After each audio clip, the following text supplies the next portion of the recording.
Welcome to Big Sandy Community and Technical College. I'm Kathy Hurd-Crank, the Director of Financial Aid here at Big Sandy Community and Technical College. I'm blessed to be the Director of Financial Aid to help students ensure that each of you have resources to enable you to attend college. We provide grants, fee waivers, scholarships, loans, and federal work study. I know financial aid is always connected with the dreaded FAFSA. But actually, we're here to help you with that. It doesn't need to be something that you dread. There's a process for it. If you need assistance, we can make you an appointment and actually have someone come in here and sit with you and go through it step by step. But to be able to determine your eligibility for financial aid, you have to complete the FAFSA, which is the free application for federal student aid, annually. You can complete the FAFSA anytime after October 1 for the upcoming school year and up through June the 30th. Example, if you plan to attend college in the fall of 2020, you would need to complete a 2020-2021 FAFSA. To do so, you must establish a username and password, which is also known as your FSA ID. Those are specific just to you and are not to be shared with anyone. If you're a dependent student, which means you're between the ages of 18 to 24 and unmarried, one of your parents will have to have an FSA ID also. To begin the FAFSA process, you should have your FSA ID and the required tax information for you and your parents in front of you for the year you're completing the FAFSA. For example, if you're doing a 2020-2021 FAFSA, you'll use your 2018 tax returns. You can file the FAFSA online at studentaid.gov or complete a paper application, which can be acquired online. But you need to know if you do the paper application, it takes 6 to 8 weeks processing time versus a 7 to 10 days processing for online FAFSAs. There's also an app on My Student Aid, a mobile app, which I found very user-friendly. And that's the way I would suggest if you're going online to try to do the FAFSA, to use that app first. So what happens now? Once you submit your FAFSA, you'll get an email within 1 to 3 days telling you that your FAFSA is being processed. So that email will come to the email address that you used on your FAFSA. So it's important that you check that email address. So then within 3 to 5 days, you get a second email, and it says, here's your student aid report. So that is the guts of your FAFSA put down on paper. It's important that you read that, because if you have any FAFSA issues, if your FAFSA for some way didn't go through, if you're chosen for verification, if they need additional information, it's all on that student aid report. So you have to check your junk mail sometimes, because some of that FAFSA email may go to your junk mail. So it will also tell you on that student aid report if you've been chosen for verification. So what verification means is the Department of Education has asked your school to check certain items you put on that FAFSA to confirm that they are correct. So just a little hint, when you get your student aid report, up in one of the corners is your EFC number. And if your EFC number has an asterisk beside of it, you've been chosen for verification.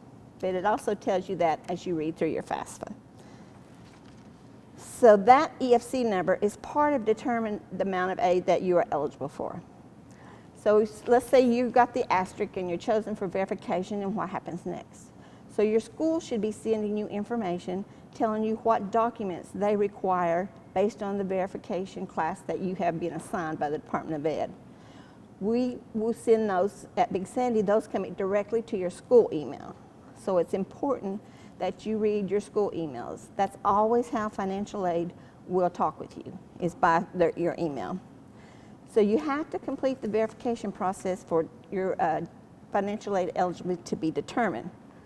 Once your file is complete, you'll receive an award letter that outlines your cost of attendance and what financial aid awards that you have.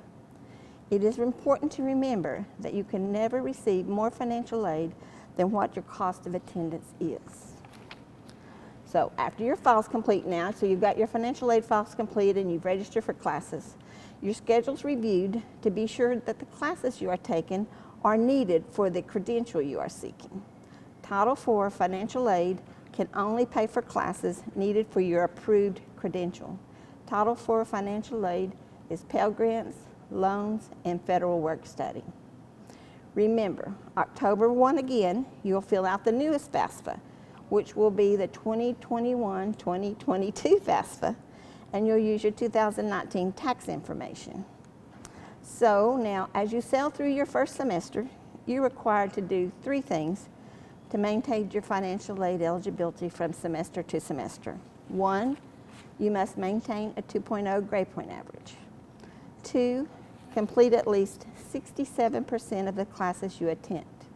An attempted class is any class you take and receive a grade letter of any kind, A, B, C, D, E, F, or W. So let's say you start out with 15 credit hours, you withdraw or fail 6 credit hours, you're at a 40% completion rate, and you're already in trouble for the next semester. So it's very important that you complete all your classes. If you can't complete them, that you withdraw, not stop attending, and that you get a 2.0 grade point average to keep your financial aid eligibility. So you should be able to receive your degree within 150% of the credit hours it takes to get that degree. So let's say you're trying to get an associate's degree, it takes you 62 credit hours. The Department of Education will allow you 93 credit hours to get that degree in. So you have the room to change a major, change a class, withdraw from a class. And if necessary, you could fail a class, but still got to get that 2.0, okay? It's better to withdraw than to fail. Failure to meet your first 2 requirements for one term results in your financial aid status being warning, okay? So if you go into a second consecutive semester and you fail to meet 1 or more of those criteria, then you become suspended, which makes you ineligible to receive financial aid. However, most schools, and we do, have an appeal process where you can appeal the suspension. So what you have to submit to, we have a committee of people who know nothing about you other than what you can write in that computer space allowed to you as what happened, why you didn't meet that criteria, why it happened, and how you're going to be sure it doesn't happen again. It's then reviewed by the school, and each school determines whether you can continue to receive financial aid. So what I always tell, especially new students, it is important to do your very best so you don't jeopardize your financial aid eligibility and allow a committee or individual to determine your future financial aid eligibility.